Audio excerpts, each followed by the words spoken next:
बिस्मिल्लाहिर्रहमानिर्रहीम। अस्सलाम वालेकुम स्टूडेंट्स। आज हम बायोलॉजी में unit number 2 biological method start करेंगे। आज का हमारा टॉपिक जो है वो है सॉल्विंग अ बायोलॉजिकल प्रॉब्लम, कि हम कैसे एक बायोलॉजिकल प्रॉब्लम को सॉल्व करते हैं। सबसे पहले हम ये पढ़ेंगे कि what is a biological method. Biological method है क्या? It is a scientific method in which the biological problem are solve. Biological method हमारे पास एक साइंटिफिक मेथड है, एक साइंटिफिक तरीका है जिसमें हम कोई भी बायोलॉजिकल प्रॉब्लम जो है उसको सॉल्व करते हैं। फॉर एग्ज़ाम्पल, हमें कोई भी बीमारी हो, हम डॉक्टर के पास जाते हैं उसका इलाज करवाने के लिए, तो वो इलाज हमारे पास क्या है? वो एक बायोलॉजिकल मेथड है। जबकि हमारे पास वो बीमारी क्या है, वो डिज़ीज़ क्या है जो हमें हुई है, वो एक हमारे पास बायोलॉजिकल प्रॉब्लम है। ठीक है, हमारे पास जो बायोलॉजिकल मेथड है या साइंटिफिक मेथड है उसके कुछ स्टेप्स हैं।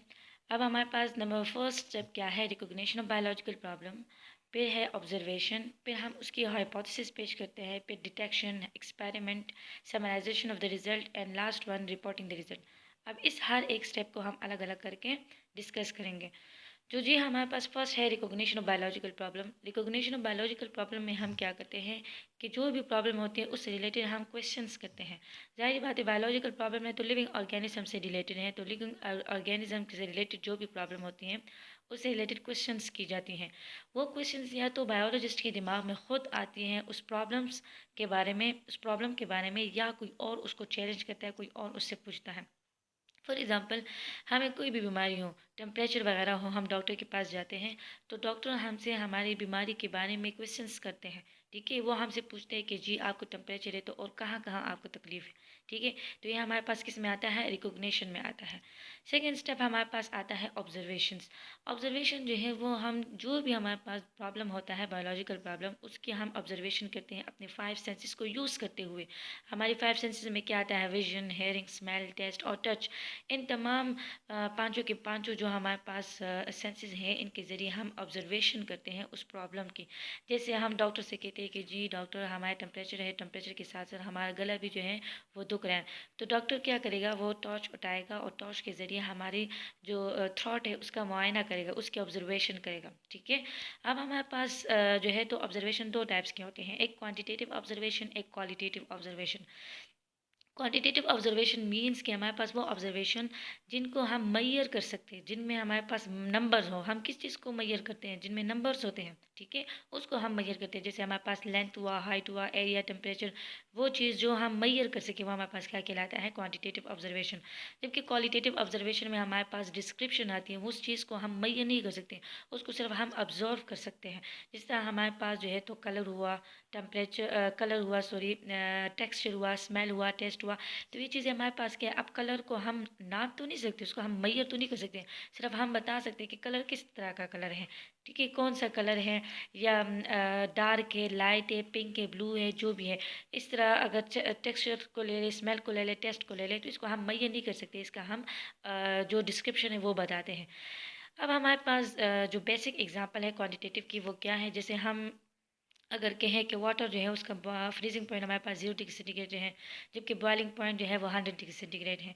तो ये 0 और 100 हमारे पास क्या है? ये हमारे पास एक मेजरमेंट है, क्वांटिटी है, इसलिए हमारे पास क्वांटिटेटिव ऑब्जर्वेशन में आता है।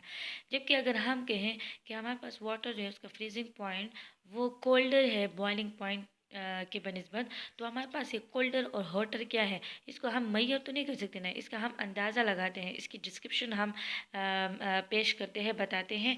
तो ये हमारे पास क्या है? इसमें हमारे पास क्वालिटी में आता है, क्वालिटेटिव ऑब्जर्वेशन में आता है। हम वाटर की क्वालिटी बता रहे हैं कि क्या गर्म है या ठंडा है, किस तरह है। थर्ड स्टेप हमारे पास आता है हाइपोथेसिस की।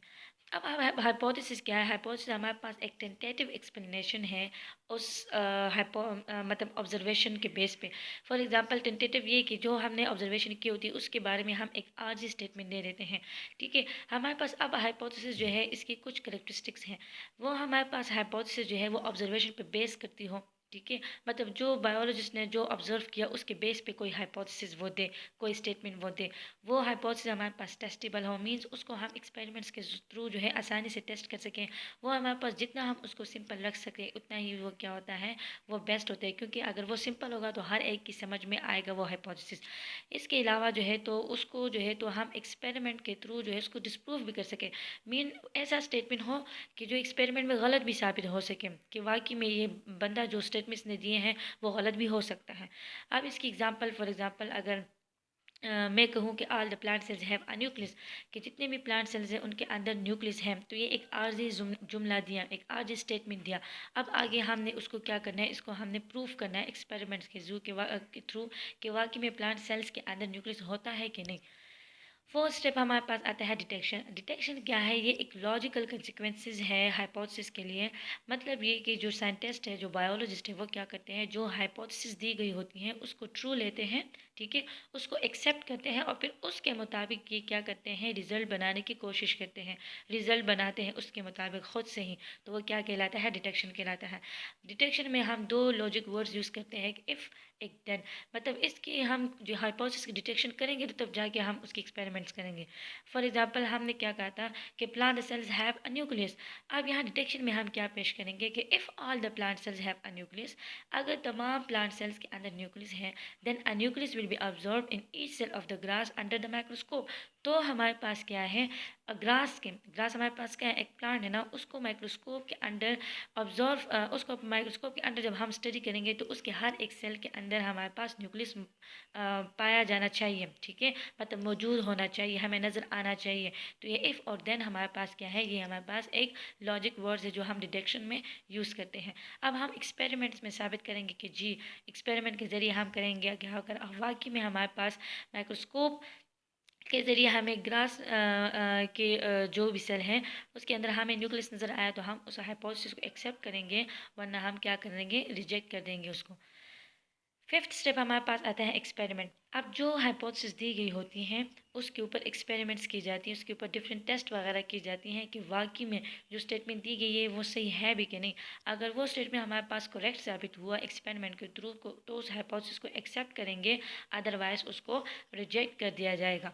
अब हमारे पास एक्सपेरिमेंट्स में दो अरेंजमेंट हम करते हैं, दो ग्रुप्स बनाते हैं, एक एक्सपेरिमेंटल ग्रुप के नाम से, एक कंट्रोल ग्रुप के नाम से।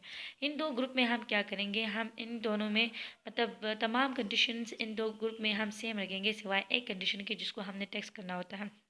फॉर एग्ज़ाम्पल ये टेस्ट किया गया कि हमारे पास जो प्लांट्स हैं वाकई में उसकी फोटोसिंथेसिस के लिए कार्बन डाइऑक्साइड ज़रूरी है कि नहीं।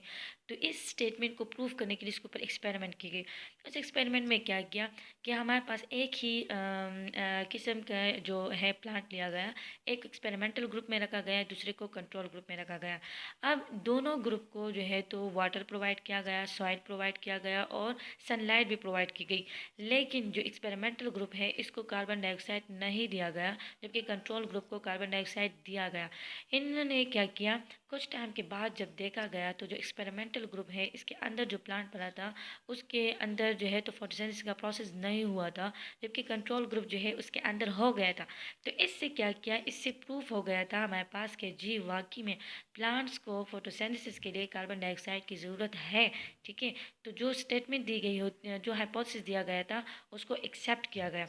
इस तरह हमारे पास जो भी बायोलॉजिकल प्रॉब्लम जो हम सॉल्व करते हैं तो एक्सपेरिमेंट में हम इस तरह एक्सपेरिमेंटल ग्रुप में उसका जो भी कंडीशन हो जो हमने प्रूफ करना होता है उसको हम नहीं प्रोवाइड करते, दूसरे को हम दे देते हैं। सिक्स्थ स्टेप हमारे पास है summarization of the result.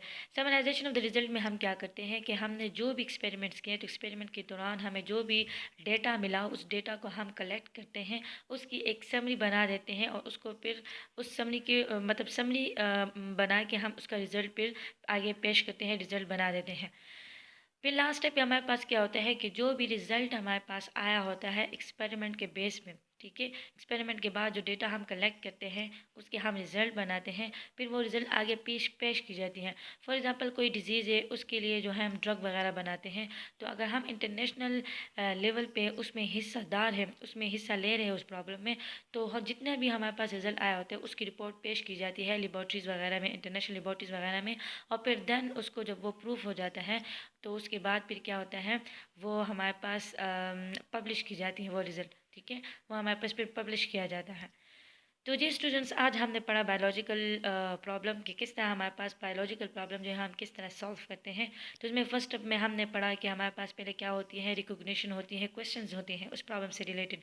Second में फिर हम उस प्रॉब्लम को ऑब्जर्व करते हैं अपने 5 सेंसेस से। फिर उसके बाद एक हाइपोथेसिस, एक आर्जी जुमला, एक आर्जी स्टेटमेंट जो है वो पेश किया जाता है। देन उसके ऊपर डिटेक्शन होती है, उसको हाइपोथेसिस को आर्जी तौर पर एक्सेप्ट किया जाता है और फिर उसके मुताबिक रिजल्ट तैयार करने की कोशिश की जाती है।